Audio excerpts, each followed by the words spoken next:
అలాంటివైతే జరగలేదు. ఎందుకంటే నేను విజిట్ చేసిన తర్వాత గౌరవ ముఖ్యమంత్రి గారు కూడా నాతో మాట్లాడి చేస్తున్నారు. అలా సమస్యలు ఉన్నప్పుడు ఆడపిల్లలకి డెఫినెట్‌గా కమిషన్ అనేది ఉంది అనేటువంటి నమ్మకం మనం కలిగించాల్సిన అవసరం ఉన్నది.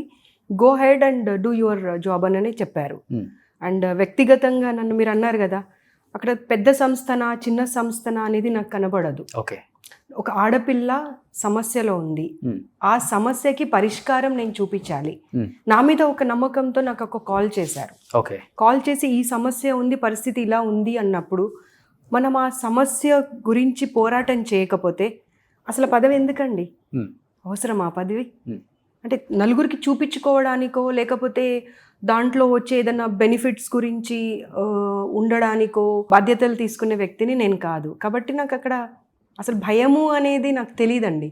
ఒక మంచి చేస్తున్నానా, ఒక చెడు చేస్తున్నానా, ఓకే, నేను చేసే పని వల్ల 10 మందికి మంచి జరుగుతుందా, ఇది ఆలోచిస్తాను తప్పించి నాకు లాభమా స్వతహాగా నష్టమా అనేది నేను ఎప్పుడూ ఆలోచించాను.